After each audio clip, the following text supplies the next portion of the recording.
There's a quiet war going on inside every one of us. It doesn't show on your face, it doesn't post selfies, but it shapes your future more than anything else. It's the battle to control four things: your mouth, mind, mood, and money. Those who win this internal war, they don't just survive, they thrive. And those who lose, they live in cycles of regret. So today, let's break this down. Let's talk about how to take back control, one key at a time. Control your mouth. It sounds so simple, doesn't it? But it's one of the hardest things to do, especially when emotions rise, when you feel disrespected, or when the urge to win an argument overtakes the desire to understand. Your mouth, your words, can be your greatest tool or your most dangerous weapon. Every conversation is a choice, connection or collision. And the truly remarkable part, most people are unaware of the power they wield with every syllable. Think of the last time someone said something that stung.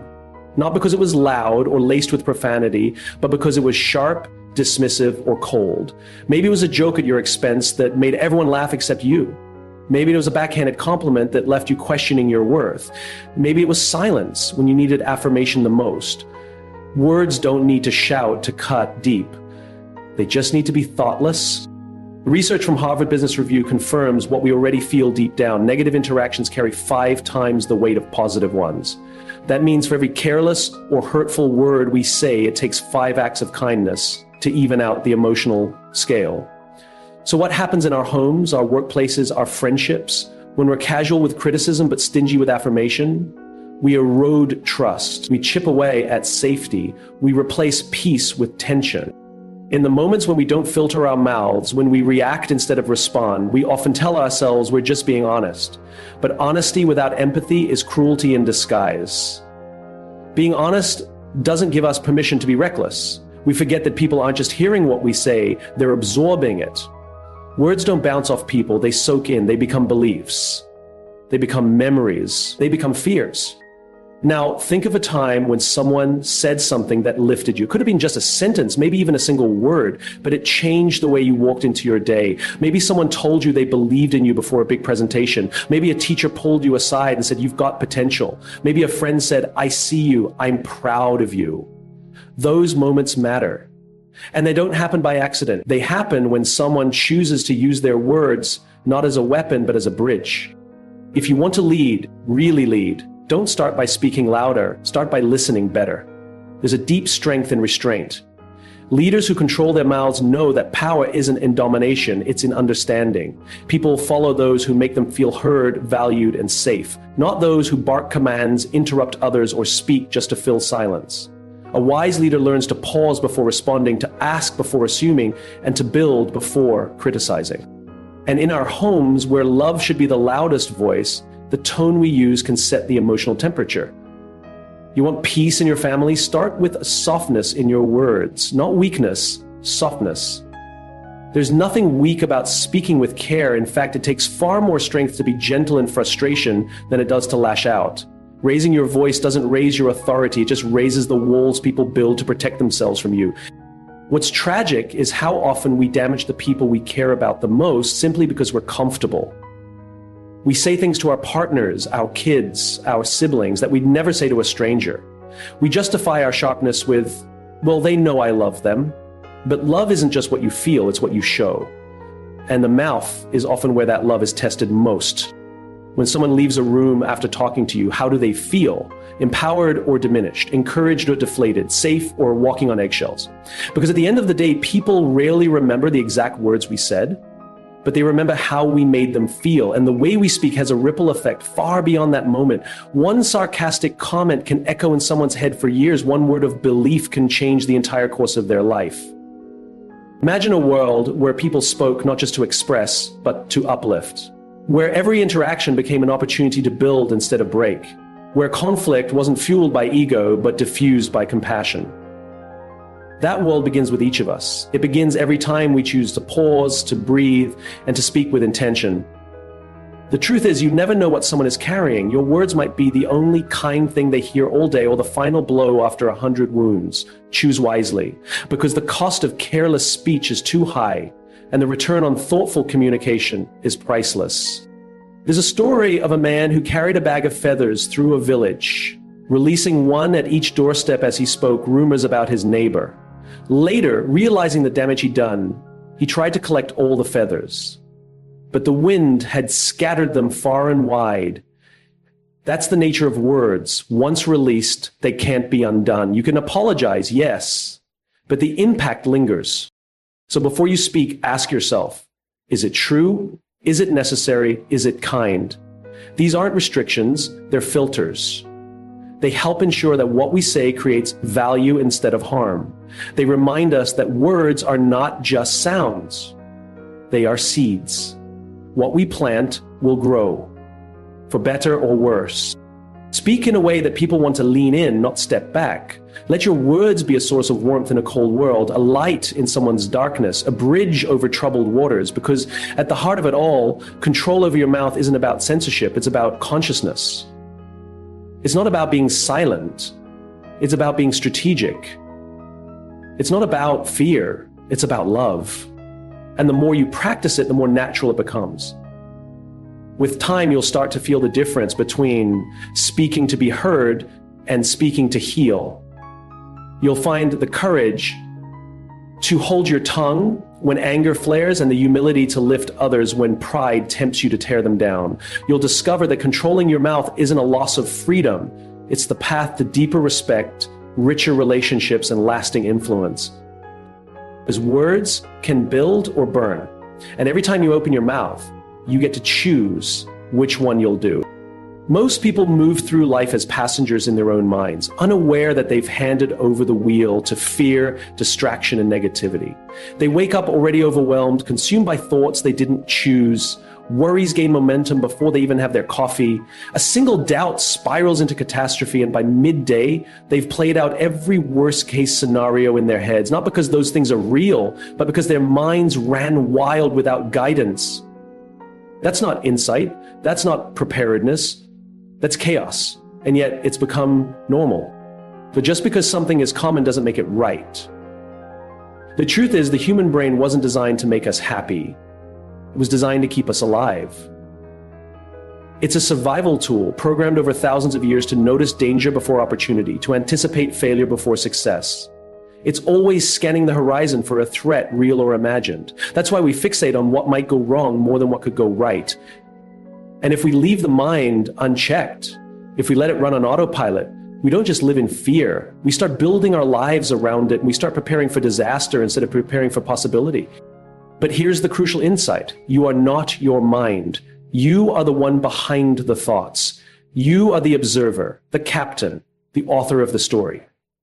The brain might provide the dialogue, but you get to decide which lines stay in the script. Most people don't realize they can choose their thoughts, but you can, you must.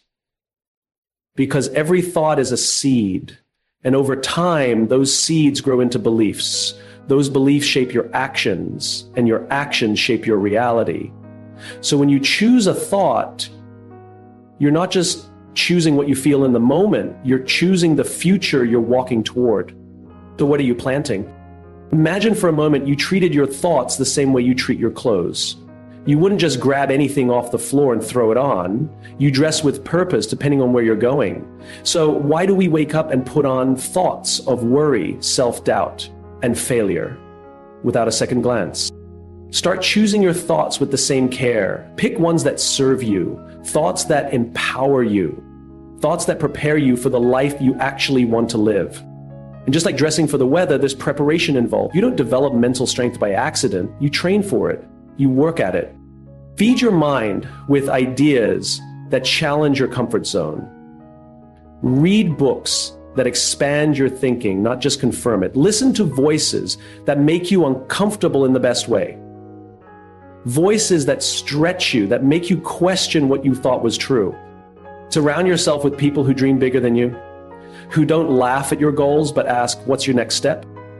People who don't dwell on problems but speak in possibilities. Because the conversations you have every day are shaping your perspective. And if you spend too much time in rooms where everything is a problem, you'll forget what solutions even sound like. And then there's gratitude. Not the Instagram version, the quiet, consistent practice of noticing what's good even when everything feels hard. Gratitude isn't about denying pain. It's about refusing to let pain have the final word. When your brain tells you everything is falling apart, gratitude reminds you what's still holding together.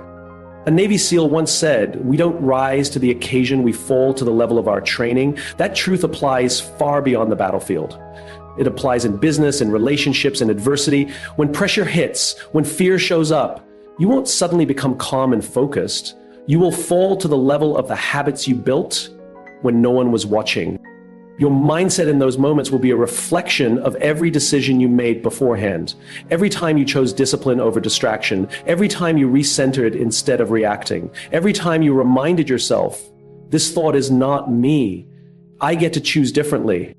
Training your mind isn't about avoiding hard moments. It's about being ready for them. You build that readiness day by day, choice by choice. You build it by practicing stillness when your instinct is to rush, by practicing curiosity when your instinct is to judge, by choosing courage when your instinct is to hide.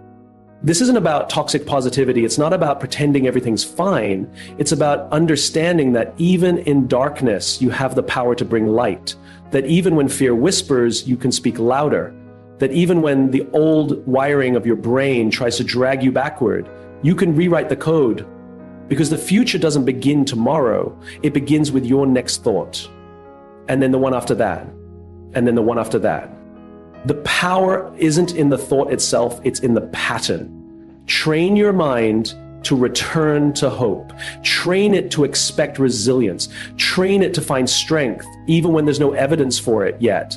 And over time, you won't just think differently, you'll be different. Your mind is your most powerful asset or your most dangerous enemy. And it doesn't change by accident. It changes through intention, through discipline, through repetition, through choosing again and again the thoughts that lead you toward the life you were meant to live.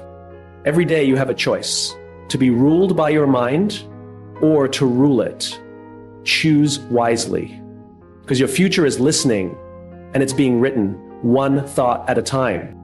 Most people move through life believing their emotions are in control. They wake up irritated and so the day is doomed. Someone cuts them off in traffic and suddenly it's a bad day. A single email ruins the next 5 hours. But here's a fundamental truth. Emotions are not dictators. They're messengers. Their job is to deliver a signal, not to hijack the whole system. The moment we understand this, we begin to reclaim the power we've always had but often forgot was ours. The power to respond instead of react. We are emotional creatures. That's not a flaw. It's a feature of being human. We laugh, we cry, we rage, we hope. Emotions are what give life texture, color, and meaning. But there's a difference between experiencing emotions and being ruled by them. There's a difference between honoring what you feel and allowing it to sabotage what you value. Think about anger. It's a powerful emotion, and it shows up for a reason, maybe because something felt unfair, or you felt unseen, or you needed to protect someone. That message is important, but acting from that anger without translation, that's dangerous. That's when you say the thing you didn't mean or break the trust you meant to build. The same goes for sadness. It's a signal you've lost something meaningful, but staying in sadness too long can cloud your perception and steal your momentum. Emotional discipline doesn't mean denial. It doesn't mean pretending you're fine when you're breaking inside. It doesn't mean pushing your feelings down and hoping they disappear. It means becoming fluent in your emotional language. It means learning to read the message before reacting to the tone. Imagine emotions as guests at your dinner table. Some come in loud, some are quiet, some are rude, some are kind. But you're the host. You get to decide who stays, who leaves, and who gets a seat of influence. When you realize this, you don't fear your emotions anymore. You listen to them, you learn from them, but you don't let them lead your life. One of the most effective leaders I know begins every team meeting with 2 minutes of silence, not meditation, not a breathing exercise, just quiet. Everyone puts their phones down, no typing, no whispering, just 2 minutes of intentional stillness.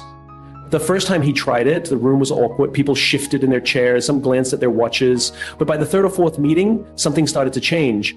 The team became more grounded, discussions became more thoughtful, people listened more, reacted less. What changed wasn't the workload or the environment. It was the mood. And that shifted everything. When we create space to feel without reacting, we create freedom. And from that freedom comes power. Think about the last time you were overwhelmed. Maybe your inbox was full, deadlines were crashing down, your phone wouldn't stop buzzing, you felt like the world was closing in. In that moment, the natural instinct is to react, to lash out, to retreat, to shut down. But what if, instead of doing that, you paused? What if you asked, what's underneath this feeling? Is it fear of failure? Is it a need for help that hasn't been voiced? Is the pressure to prove something? So many of our strongest emotional reactions are masks for deeper needs. A short temper may mask the fear of being unappreciated. Withdrawal may mask the fear of rejection. Irritation may mask exhaustion. But when we treat the mood as the final answer instead of the entry point, we miss the opportunity to grow. There's a reason the best decision makers in high-stakes environments are trained to control their breathing. Navy SEALs, fighter pilots, trauma surgeons, they all understand this. When your physiology is calm, your clarity increases. When your body is in control, your brain catches up. That pause, the breath, the stillness isn't weakness, it's strategy. It's what allows you to respond with precision instead of react with panic. But let's be honest. Emotional discipline is not always glamorous. It's not the fiery speech. It's not the grand gesture. Sometimes it looks like walking away from an argument you know you could win, but doesn't need to be fought. Sometimes it's holding back a sarcastic comment. Sometimes it's saying, I need a moment, instead of pretending you're fine. These small acts are what build the muscle of emotional fluency. In today's world, mood is often mistaken for identity. I'm just an angry person. I'm always anxious. I'm too sensitive. These labels become cages we build for ourselves. But your mood is not who you are, it's what you're feeling. And feelings change. Identity, when rooted in reaction, becomes brittle. But when rooted in awareness, it becomes resilient. There is immense power in recognizing your emotional patterns. What triggers your anger? What softens your fear? What restores your calm? These aren't just psychological questions, they're practical ones. Because when you understand the terrain of your emotional landscape, you stop being surprised by it. You start preparing for it. You can't predict every emotional storm, but you can build a lighthouse strong enough to withstand it. That lighthouse is built through practice, through pausing before you speak, through journaling at the end of a hard day, through surrounding yourself with people who model emotional strength, not just emotional intensity, through asking for help when your mind becomes a maze. Emotional strength isn't loud, it's not flashy, it's not about having a stone-cold face or a steel-trap heart. It's about grace. Grace for yourself, grace for others, grace in the middle of chaos. Grace that says, I will not let this feeling decide my future. When you master your mood, you stop being a victim of circumstance. You become a steward of your energy. You walk into meetings with calm, not chaos. You respond to conflict with curiosity, not combustion. You build relationships that are safe, not sharp. You start to notice when someone else is off, not to criticize, but to care.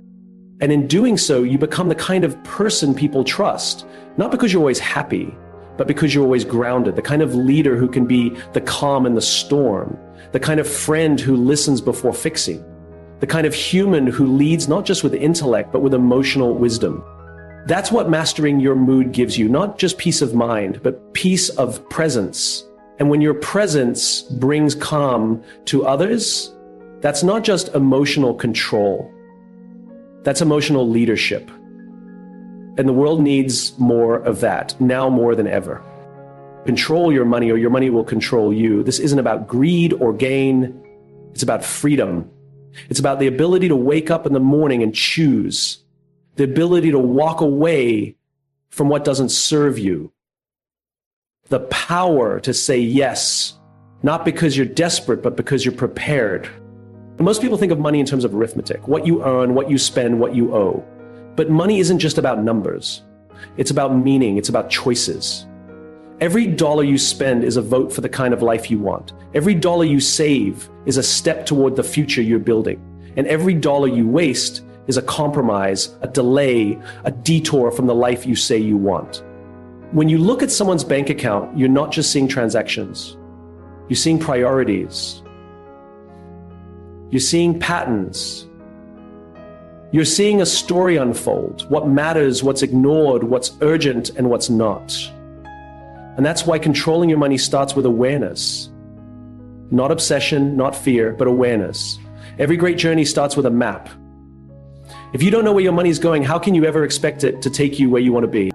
Too many people believe that wealth is only for the lucky or the high earners. But real wealth isn't about how much you make. It's about how well you manage what you make. I once met a man who worked as a janitor for over 40 years. Humble job, modest pay, nothing flashy. He never made more than $40,000, 0 cents a year. He never drove a new car. He never took out debt. But when he passed away, his estate revealed over $8 million, 0 cents in savings and investments.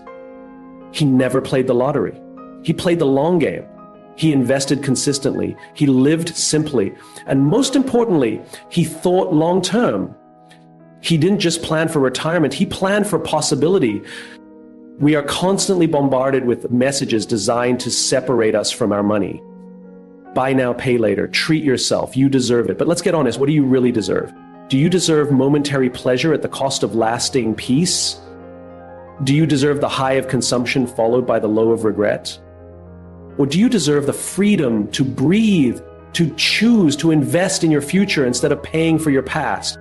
Controlling your money doesn't mean being cheap. It means being intentional. It means telling your money where to go instead of wondering where it went. It's the difference between stress and strategy, between chaos and control, between surviving and thriving. And it starts small. It starts with the decision to look, not flinch, not avoid, not lie to yourself, but really look. Open up your bank statements. Track your expenses. You're not judging yourself. You're learning. You're taking inventory. You're waking up. From there, build habits that serve you. Set a budget, not as a cage, but as a compass.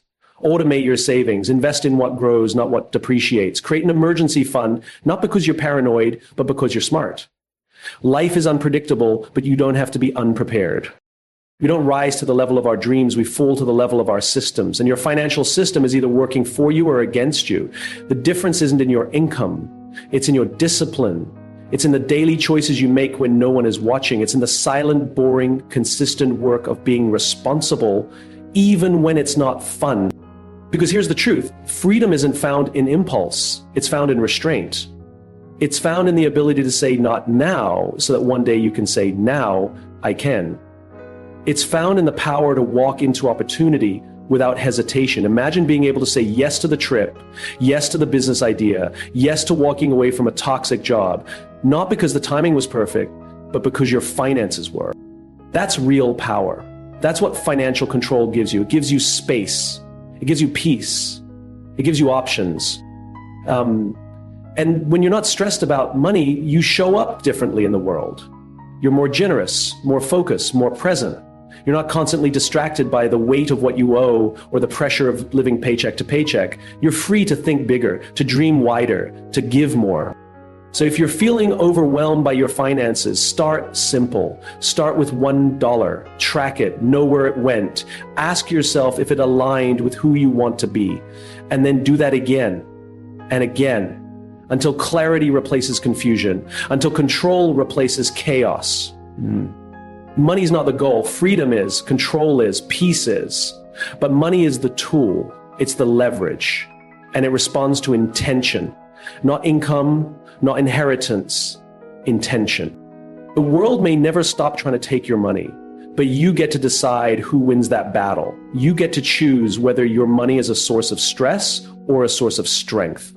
And you don't need $1 million to make that choice. You need a mindset. You need a mission. You need to believe that you are capable of mastering your finances, even if no one ever taught you how.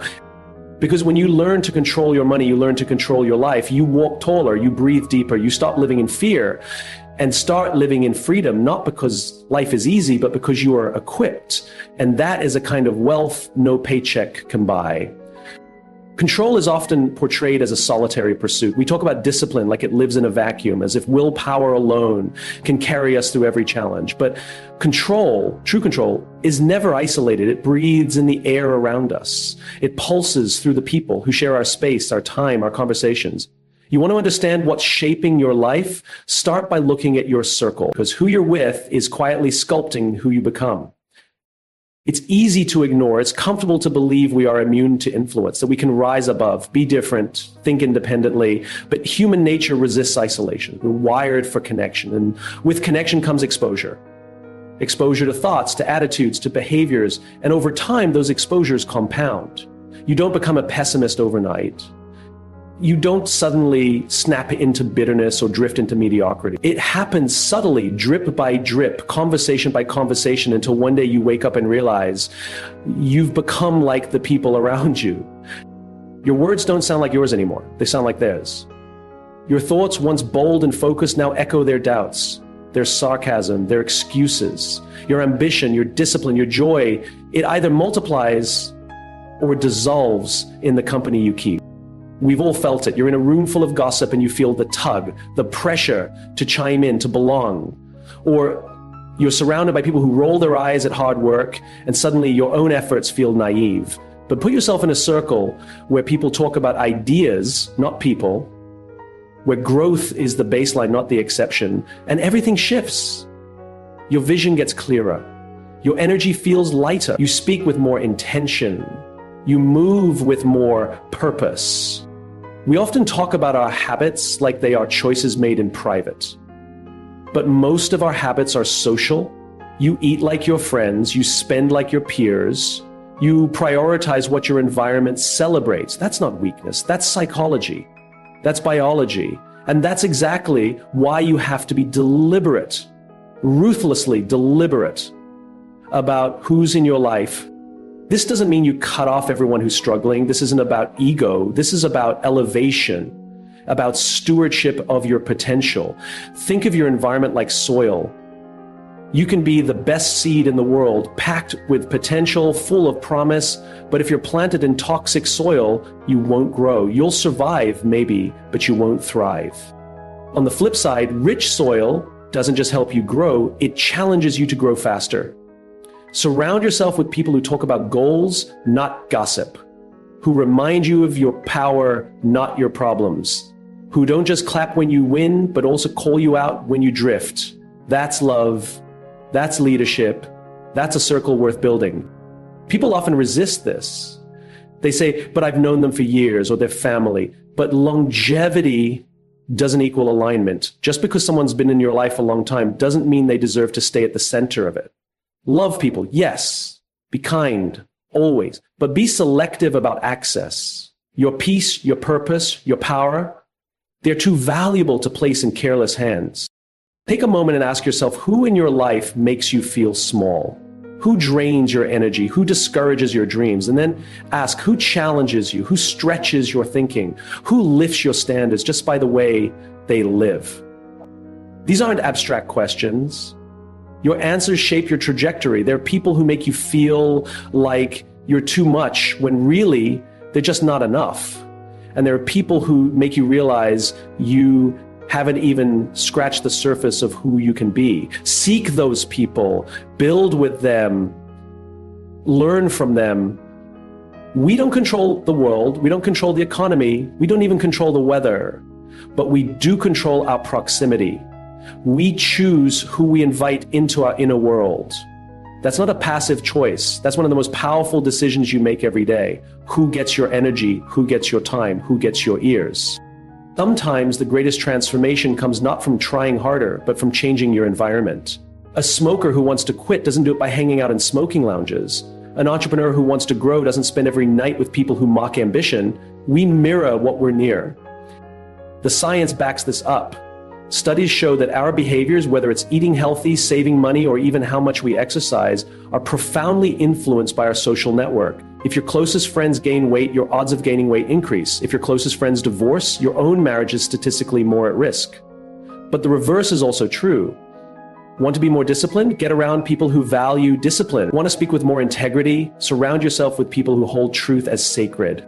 Because here's what's beautiful. The right circle doesn't just hold you accountable. They hold a mirror up to your potential. They remind you who you are on the days you forget. They speak life into your silence. They believe in your vision even when it's blurry.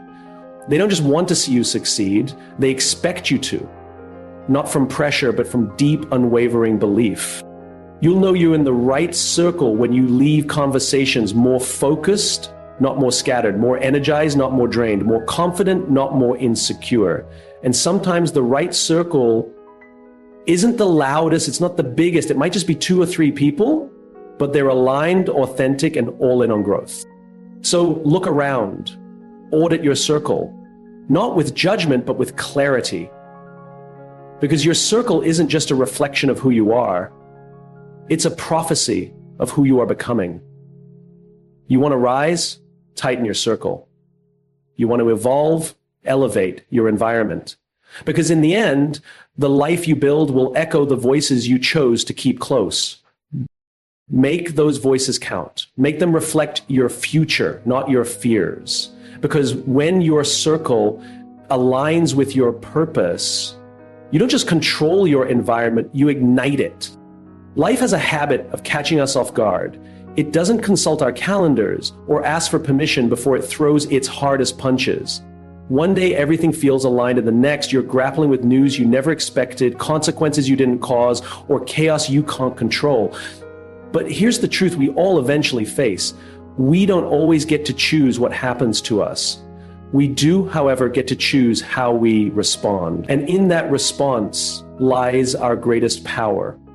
We spend so much of our energy trying to prevent, predict, or avoid adversity. We build routines to keep life predictable, relationships to keep us secure, and plans to create stability.